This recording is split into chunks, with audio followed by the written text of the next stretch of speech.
ठीक है, बिस्मिल्लाहिर्रहमानिर्रहीम। आपसे बात हो रही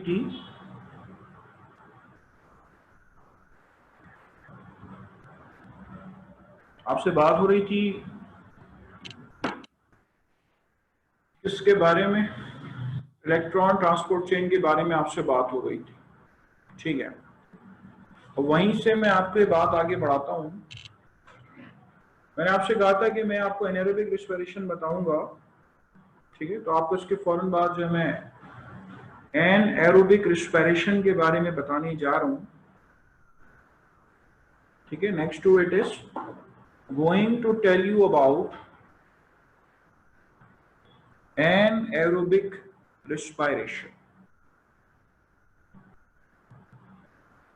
ठीक है, एनारोबिक रिस्पिरेशन के बारे में आपसे बात करने जा रहा हूं।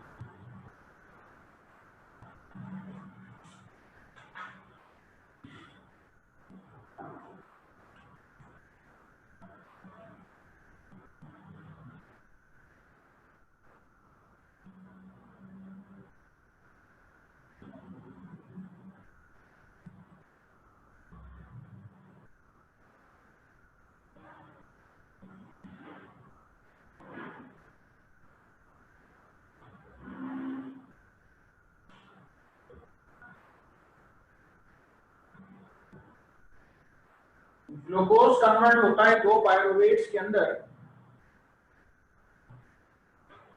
ठीक है, ग्लूकोज कन्वर्ट हो रहा है दो पायरुवेट के मॉलिक्यूल्स के अंदर।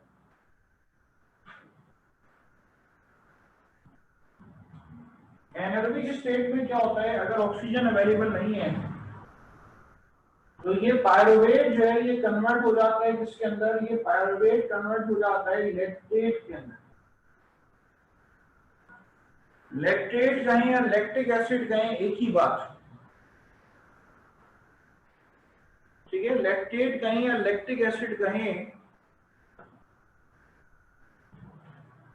तो ये एक ही बात है। ठीक है, अब यहां पे देखें, ऊपर जो NADH बना होता है, यहां पे NADH इस्तेमाल हो जाता है। ठीक है, यहां पे जो आपके पास NADH है वो दरअसल आपके पास NADH जो है वो इस्तेमाल हो जाता है, और पायरुवेट आपके पास किस में कन्वर्ट हो जाता है, पायरुवेट अल्टीमेटली आपके पास लैक्टेट के अंदर कन्वर्ट हो जाता है। ठीक है, पायरुवेट जो है वो अल्टीमेटली आपके पास लैक्टेट के अंदर जो है वो कन्वर्ट हो जाता है।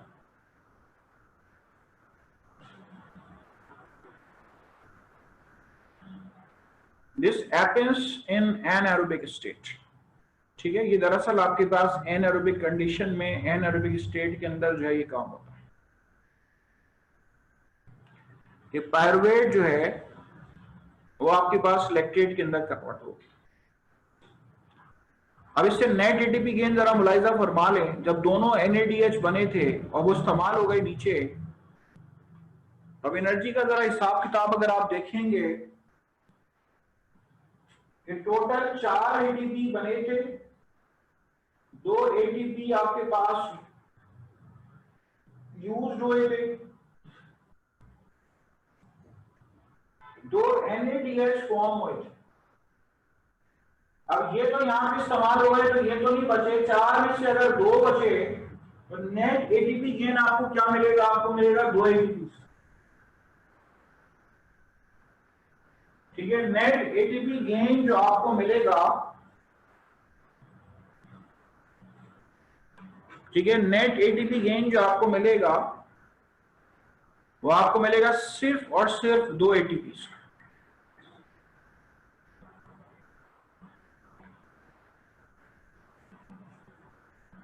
चलें, इसके बाद आइए फर्मेंटेशन के टॉपिक की तरफ। दो तरह की फर्मेंटेशन आपने पढ़नी है, अल्कोहलिक फर्मेंटेशन और लैक्टेट फर्मेंटेशन।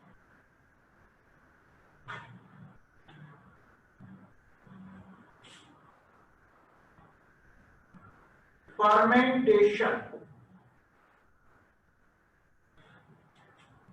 फर्मेंटेशन को डिफाइन करते हैं respiration in the absence of atmospheric oxygen. ठीक है, respiration in the absence of atmospheric oxygen called fermentation.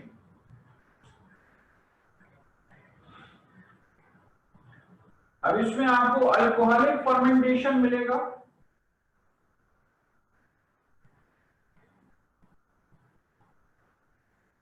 और आपको लैक्टेट फर्मेंटेशन जो है वो मिलेगा।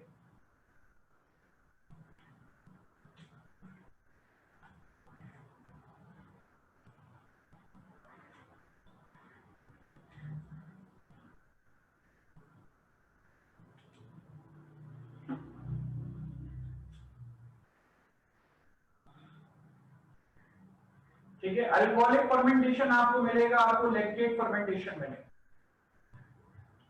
अल्कोहलिक फर्मेंटेशन में आपके पास क्या है कि ग्लूकोज जो है ये बनाता है इथाइल अल्कोहल। ठीक है, ग्लूकोज सबसे पहले बनाएगा एसिड एल्डिहाइड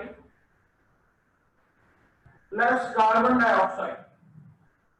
फिर ये जो एसिड एल्डिहाइड है ये अल्टीमेटली आपको बना के देगा इथाइल अल्कोहल। जो कार्बन डाइऑक्साइड इसके अंदर रिलीज हो रही है,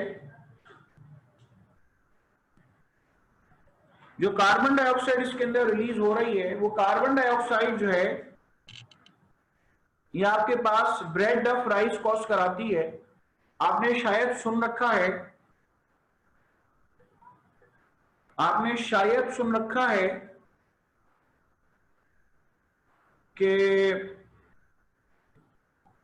डबल रोटी का आटा गूंथते हुए उसमें ईस्ट पाउडर मिलाया जाता है,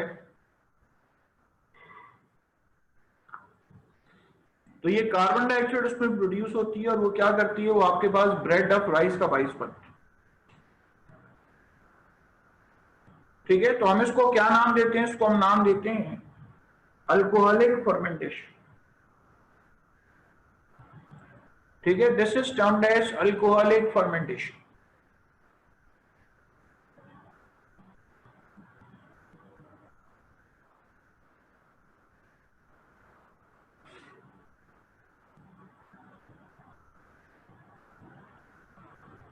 लैक्टेट फर्मेंटेशन में क्या होता है, there is the formation of lactic acid. ठीक है, ग्लूकोज क्या बनाता है, ग्लूकोज जो है कि बनाता है लैक्टिक एसिड। अच्छा, या लैक्टेट मौजूद है वो बनाएगा लैक्टिक एसिड। आपने दही बनाने के प्रोसेस को सुना हो शायद, कि बड़े से क्रूसिबल में दूध डाला जाता है और उसमें से पहले से बना हुआ दही जो है वो थोड़ा मिला देते हैं। जब पहले से बना हुआ दही उसके अंदर मिला देते हैं तो पहले से मिला हुआ दही जो है वो बना हुआ दही मिला देते हैं, तो क्या होता है कि ये दूध भी दही में कन्वर्ट हो जाता है। वजह ये कि जो दही पहले से बना होता है उसके अंदर बैक्टीरिया थे लैक्टोबैसिलाई, तो वो क्या करते हैं, मिल्क में मौजूद जो लैक्टोज होता है उसको लैक्टिक एसिड में कन्वर्ट कर देते हैं और उससे क्या होता है आपके पास वो लैक्टिक एसिड दूध में मौजूद प्रोटीन्स को कर्डल कर देता है और क्या होता है वो दही में कन्वर्ट हो जाता है। ठीक है, तो इस तरह से क्या होता है, इस तरह से आपके पास दही बनता है। ठीक है, इस तरह से दही की फॉर्मेशन होती है।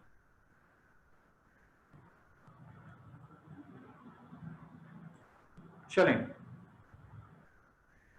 अच्छा, जो एनारोबिक रिस्पायरेशन है ये आपके पास ऐसी रूट्स जो कि वाटर लॉक्ड एरियाज में होती हैं वो रूट्स करती हैं एनारोबिक रिस्पायरेशन। इंटेस्टाइन में रहने वाले जो पैरासाइट्स होते हैं, जो गट पैरासाइट्स होते हैं, वो दरअसल करती हैं एनारोबिक रिस्पायरेशन। ठीक है, और उसके अलावा आपके पास एक्सरसाइजिंग स्टेट में इंसान की बॉडी के जो मसल्स हैं, स्केलेटल मसल्स, वो आपके पास एनारोबिक रिस्पायरेशन करते हैं। ठीक है, so at so many places you will find what, you will find anaerobic respiration. ठीक है, बहुत सारी प्लेसेस पे आपको एनारोबिक रिस्पायरेशन जो है वो मिलेगी।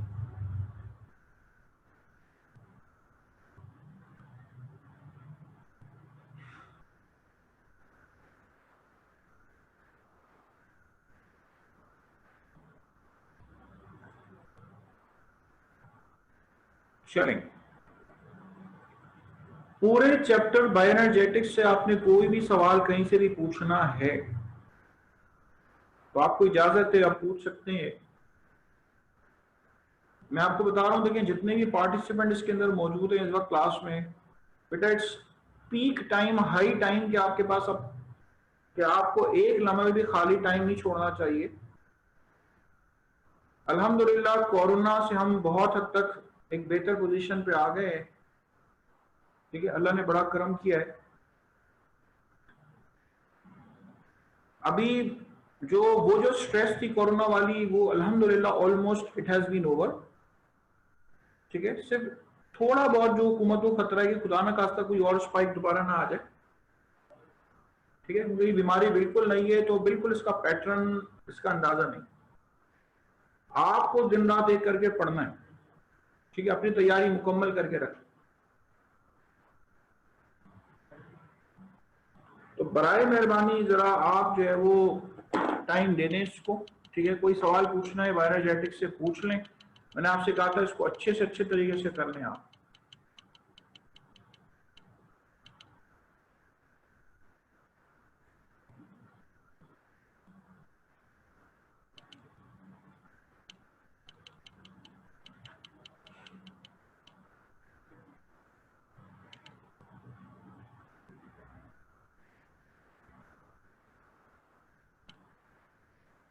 पूछें सवाल, बायोएनर्जेटिक में कहीं से भी सवाल पूछें।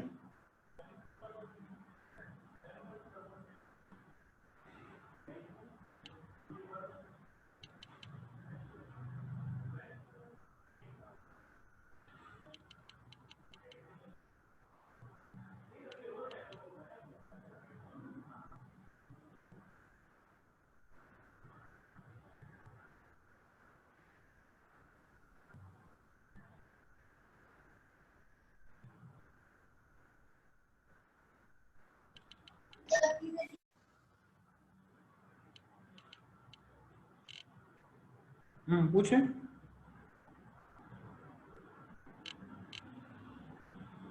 आप हैंड रेस करेंगे तो मैं आपको अनम्यूट कर दूंगा।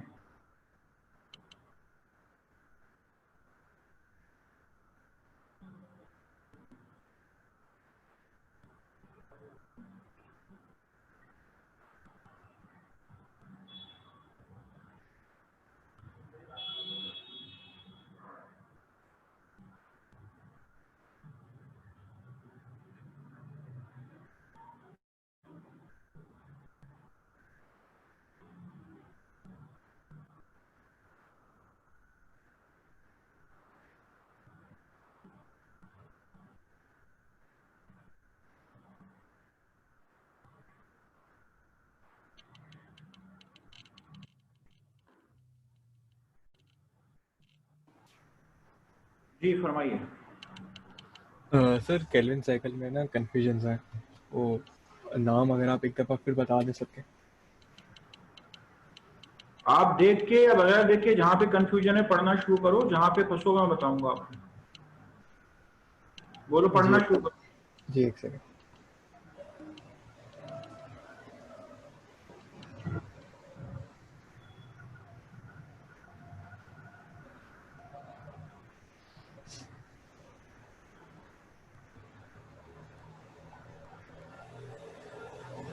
अब क्योंकि सर मैंने ये इंटर की बुक खरीदनी है ना अभी तक, तो आपने बुक ही नहीं खरीदी? नहीं सर। आप ये देखो कि अगर आपने किताब अभी तक नहीं खरीदी है तो बेटा ये तो बहुत बड़ा मसला मसाइल है। आप पे पढ़ कैसे रहे हो? आप तो वहीं को नहीं। नहीं मटेरियल है दूसरा सर, लेकिन ये नाम है ना, ये मुझे कहीं मिले नहीं सही पूरे। जिस तरह आप जिन नाम का जिक्र करते हैं ना, आप बताएं, आपके पास मेरे की पॉइंट्स हैं क्या? जो मैंने वहाँ से उठाए थे कॉलेज से। कॉलेज से मतलब कोचिंग से आपने उठाई थी? कोचिंग से जी। तो बेटा आप उसमें देख लो, सारे नाम लिखे हुए साइकिल्स बनी हुई है। मैं आपको नाम पढ़ के दोबारा बता रहा हूँ, C3 साइकिल के सुन लो जरा। Ribulose 1,5 bisphosphate plus carbon dioxide giving rise to glycerate 3 phosphate. Glycerate 3 phosphate convert होगा ग्लिसरेट 1,3 बिस्फॉस्फेट में। ग्लिसरेट 1,3 बिस्फॉस्फेट कन्वर्ट होगा 3 फॉस्फोग्लिसरल्डिहाइड, 3 फॉस्फोग्लिसरल्डिहाइड। फिर उसके बाद 3 फॉस्फोग्लिसरल्डिहाइड दोबारा से इनिशियल कंपाउंड राइबोलोज 1,5 बिस्फॉस्फेट बना लेगा और ग्लूकोज बना लेगा। C3 साइकिल खत्म होगी जी। नेक्स्ट क्वेश्चन, आप ये अगर नेक्स्ट क्वेश्चन करना चाहेंगे तो कर सकते हैं। मेरे पास दो लोगों ने और भी हैंड रेज किया हुआ है, मैं आपको फिलहाल अनम्यूट, मैं आपको म्यूट जी नहीं जी कर रहा जब तक मैं दूसरा सवाल ले रहा हूँ। ये युसरा, मेरे ख्याल से हाँ युसरा नाम।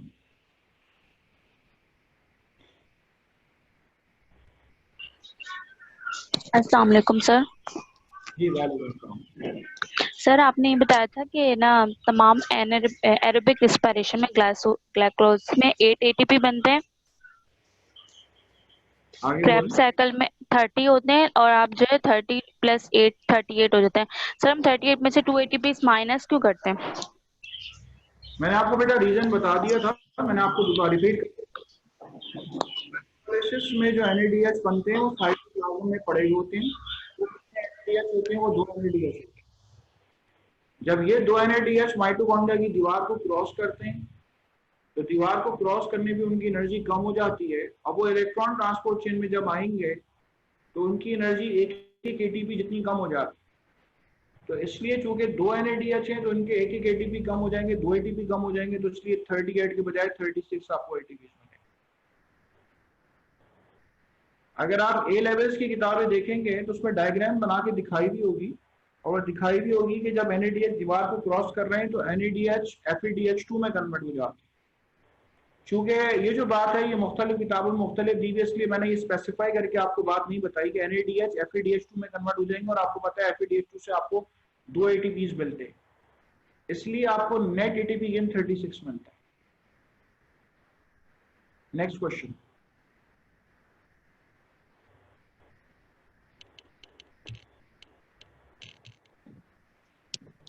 अस्सलाम वालेकुम सर। जी वालेकुम सलाम। सर मुझे कीमोस्मोटिक एटीपी सिंथेसिस के बारे में पूछना था कि क्या है, मतलब इसकी डेफिनेशन। मैंने मुझे याद रहा नहीं रहा, मैंने डिस्कशन में तो वैसे नाम ले लिया था, लेकिन आपने देखा था कि 3 हाइड्रोजन आयन ATP सिंथेस का जो चैनल प्रोटीन उसमें से अंदर से बाहर आता है फोटोसिंथेसिस के दौरान, तो जो अंदर से बाहर आता है तो ATP सिंथेस कॉम्प्लेक्स की जो मशीनरी है वो ड्राइव होती है। जब ATP सिंथेस कॉम्प्लेक्स की मशीनरी ड्राइव होती है तो उससे एनर्जी जनरेट होती है और वो ADP और फॉस्फेट जुड़ के ATP बनाते हैं। तो movement of chemical ion from higher to lower concentration through the ATP synthase complex, this is called what? This is called the chemiosmosis. ठीक है, ये क्या कहलाएगी? ये कहलाएगी आपके पास केमियोस्मोसिस।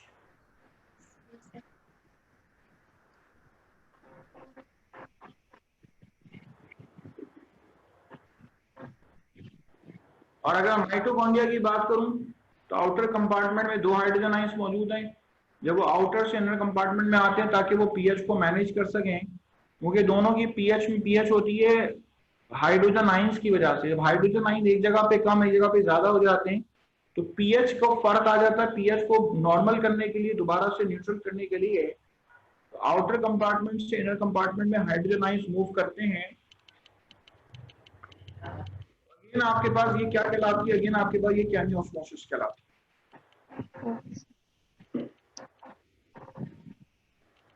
है। Next question.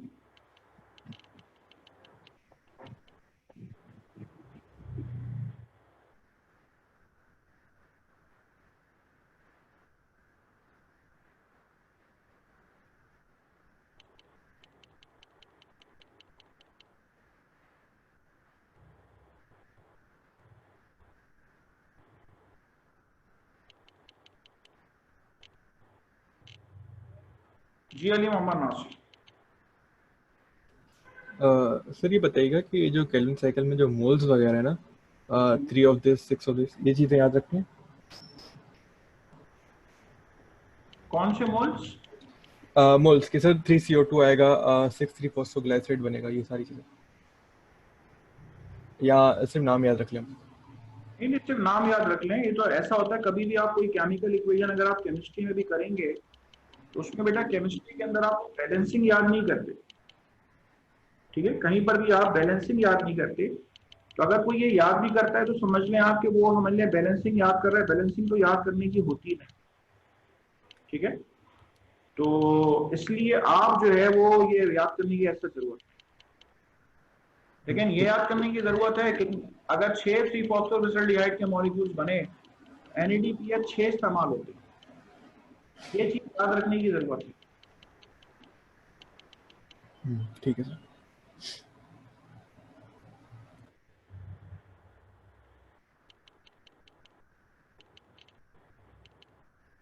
मैं चाहता हूं कि आप बायोएनर्जेटिक के चैप्टर में आप लोगों ने अगर जो भी सवालात करने हैं वो आप करें, ताकि फिर मैं उसके बाद आगे बढ़ जाऊं, ठीक है? पूछें, सवाल आप पूछें।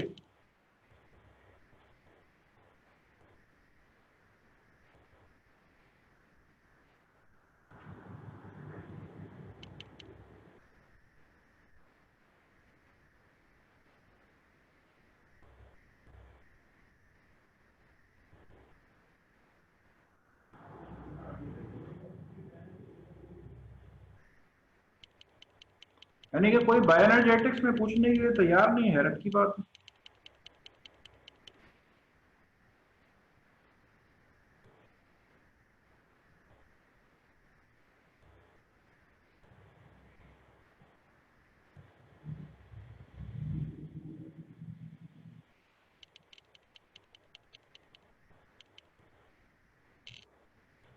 पढ़ा होगा तो जरूर पूछेंगे, पढ़ा नहीं होगा तो नहीं पूछेंगे। बोले?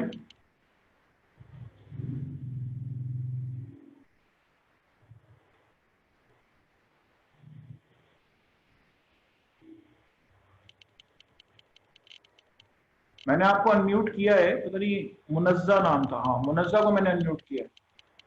बेटा सवाल करिए।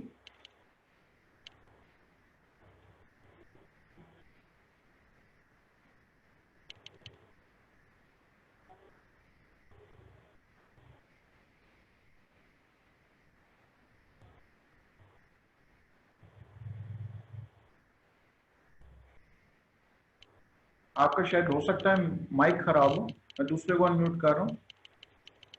सर साइक्लिक फोस्फोराइलेशन एक दफा रिपीट कर देंगे आप? शुरू तुम करोगी, आगे मैं बताऊंगा। साइक्लिक होती क्या है पहले ये बताओ। सर जो फोटो सिस्टम 1 से स्टार्ट होती है, 2 इलेक्ट्रॉन्स देगा वो 3 आयरन सल्फाइड को, फिर उसके बाद वो फेरिडोक्सिन को देगा, फिर प्लास्टोक्वाइनोन QA और QB को, फिर हाइड्रोजन आयन रिलीज होगा और फिर साइटोक्रोम BNF कॉम्प्लेक्स पे जाएगा और फिर प्लास्टोसाइनिन पे जाएगा और फिर दोबारा से वो फोटो सिस्टम 1 पे शुरू हो जाएगा। लेकिन फोटो सिस्टम 2 में क्यों नहीं शुरू होता ये? भाई वो फोटो सिस्टम 2 को फोटो सिस्टम 2 को वो इन्वॉल्व भी नहीं करता। जो हो रहा है वहां पे हमने वो आपको पढ़ाया है। क्यों वाली तो कोई बात ही नहीं है ना। कोई आपसे ये कहे कि भाई हम टांगों से क्यों चलते हैं, पैर हाथों से क्यों नहीं चलते, तो ये तो कोई बात ही नहीं है। जो नेचुरली वहां पे बेटा हो रहा है वही हो रहा है आपके पास। हमने तो नेचुरली जो होते हुए देखा, वो रिसर्च करके मालूम किया और आपको बता दिया। रिसर्च करके मालूम हुई ऐसा क्यों नहीं होता, क्यों नहीं, वजह तो कोई भी नहीं है। फोटो सिस्टम तो रास्ते में आ ही नहीं रहा है ना। रास्ते में तो फोटो सिस्टम 1 आ रहा है। जब फोटो सिस्टम 1 रास्ते में आ रहा है तो फिर तो हमें जरूरत ही नहीं है उसकी।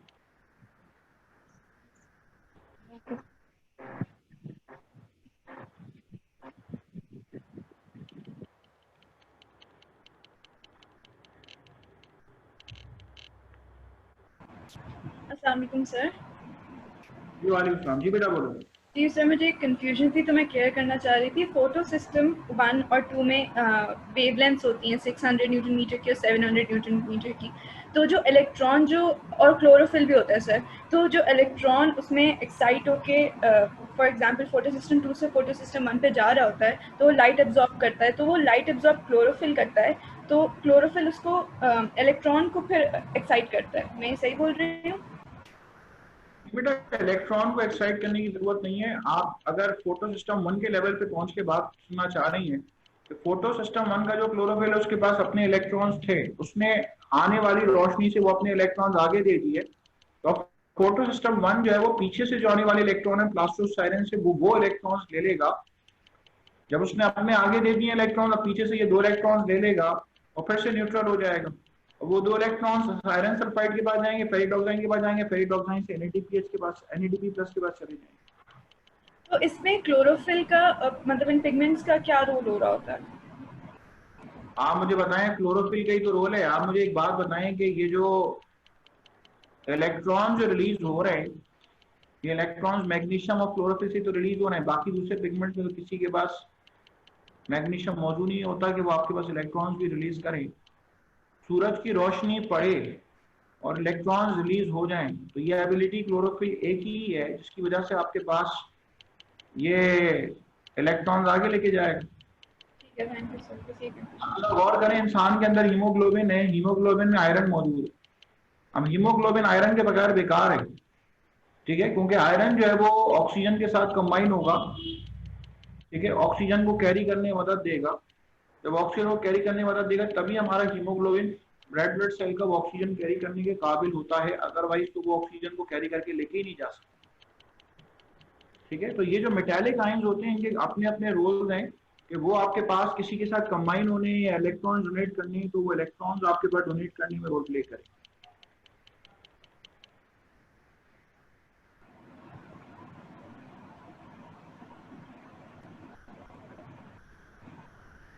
और कोई चीज है? हाँ, सवालात हाँ करें, जरा यूसरा दोबारा करें, सवाल क्या पूछना है? सर पायरामिड ऑफ एनर्जी क्या होती है? पायरामिड ऑफ एनर्जी जो है उसके पास इंशाल्लाह इकोसिस्टम में आपसे इसके बारे में बात करूंगा। इस बायोएनर्जेटिक्स में जब आप किताब खोल के देखते हैं तो आपके सेकेंड ईयर के अंदर जो चैप्टर 11, 12, 13 है वो यहाँ पर आपके पास बायोएनर्जेटिक के आखिर में दिया हुआ है। पायरामिड ऑफ एनर्जी दुनिया में देखें फर्स्ट लेवल पे आपके पास प्लांट्स मौजूद हैं। प्लांट्स हम खाते हैं तो वो प्राइमरी कंज्यूमर्स तक पहुंचे, प्राइमरी से सेकेंडरी, सेकेंडरी से टर्शरी, टर्शरी से डिकम्पोजर्स। तो पायरामिड ऑफ एनर्जी में सबसे ज्यादा एनर्जी आप समझ लें प्लांट्स के लेवल पे मौजूद, फिर वो एनर्जी ट्रांसफर करते हैं प्राइमरी पे, फिर सेकेंडरी कंज्यूमर, फिर टर्शरी और फिर डिकम्पोजर्स। तो ये आपके पास दरअसल पायरामिड ऑफ एनर्जी है।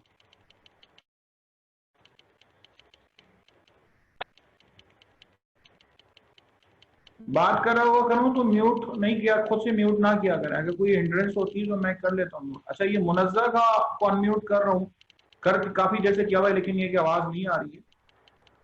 बहरहाल कोई और किसी ने सवाल करना है तो कर सकता है।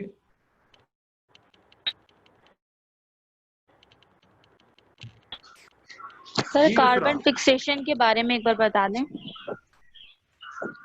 कार्बन फिक्सेशन अंग्रेजी का लफ्ज है, फजा कार्बन डाइऑक्साइड के पकड़ने को कार्बन फिक्सेशन का नाम। आपको मैंने बताया था कि एक C4 प्लांट से PP कार्बोक्सिलेज होता है जो फजा की कम से कम कार्बन डाइऑक्साइड उसके साथ जुड़ जाता है, तो इस जुड़ने को, इस पकड़ने को कार्बन फिक्सेशन कहते हैं। आपने नाइट्रोजन फिक्सेशन का भी नाम सुना होगा, नाइट्रोजन आपके लंग से होके वापस आ जाती है। Yes sir. वापस आ जाती है, कोई पकड़ ले, फिक्सेशन वाले को पकड़ लेते हैं फजा के नाइट्रोजन को, तो ये पकड़ना नाइट्रोजन फिक्सेशन कहलाता है। ये पकड़ना आपके नाइट्रोजन फिक्सेशन।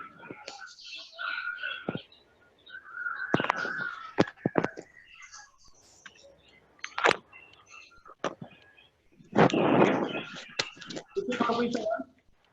Yes sir. और कोई सवाल है ध्यान में? नो सर, बस ठीक है। No sir. मैं बाकी जो कैंडिडेट्स है मेरे पास तकरीबन 40 के करीब, मैं उनका वेट कर रहा हूँ, तो वो गवर्नमेंट में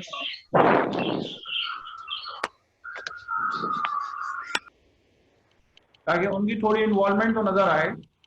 मुरज़्ज़ा आपने सवाल नहीं करना, मैं आपको दोबारा म्यूट कर रहा हूँ, शायद आपकी आवाज आ जाए मुझे।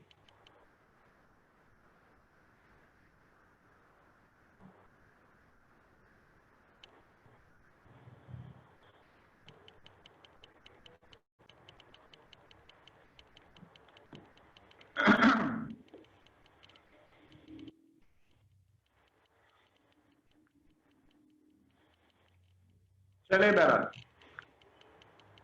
बायोएनर्जेटिक याद रखिएगा कि आपके पेपर में रखा हुआ मिलेगा आपको, इसीलिए मैंने इसको इतना टाइम दिया, वरना मेरे पास आगे बढ़ने के बहुत सारे ऑप्शंस थे।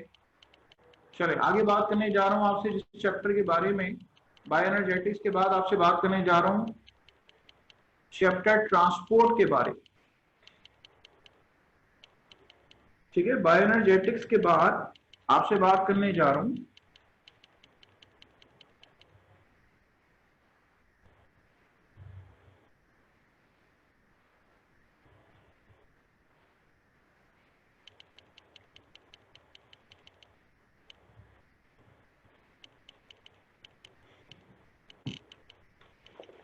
नेक्स्ट चैप्टर है आपका चैप्टर ट्रांसपोर्ट। चैप्टर ट्रांसपोर्ट के बारे में आपसे बात करने जा रहा हूं। ये चाहिए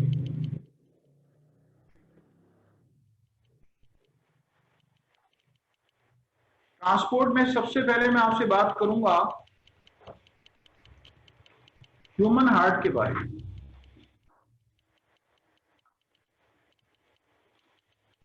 ठीक है, ट्रांसपोर्ट में सबसे पहले आपसे बात करूंगा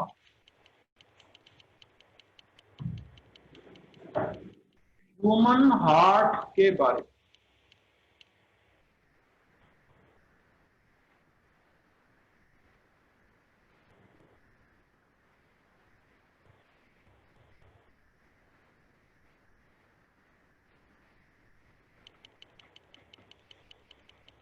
चलें, आप लोग अपने जहन में जरा रिकॉल करें कि ह्यूमन हार्ट जो है उसका स्ट्रक्चर क्या है। राइट साइड ऑफ हार्ट है, लेफ्ट साइड ऑफ हार्ट है। ठीक है,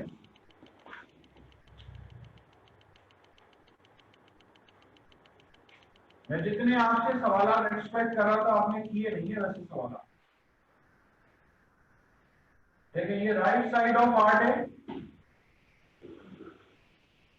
ये लेफ्ट साइड ऑफ हार्ट।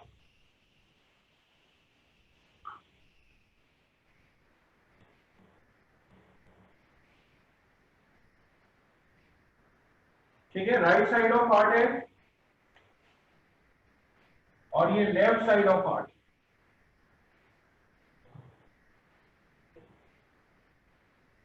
ठीक है,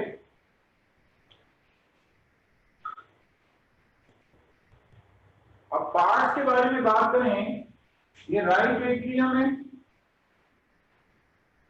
ये लेफ्ट एट्रियम है, ये राइट वेंट्रिकल है और ये लेफ्ट वेंट्रिकल। ठीक है, मैं चाहता हूं कि नेक्स्ट क्लास में जब आप मेरे पास है, मैंने इसको इसीलिए स्टार्ट ले लिया कि आप चैप्टर ट्रांसपोर्ट जो है वो थोड़ा सा रिकॉल करके आए जब आप मेरी नेक्स्ट क्लास में आए। ठीक है, बायोएनर्जेटिक्स आपका पढ़ा हुआ होना चाहिए और आपका ये वाला टॉपिक भी पढ़ा हुआ होना चाहिए। ठीक है, चलिए नेक्स्ट क्लास में बात करते हैं आपसे।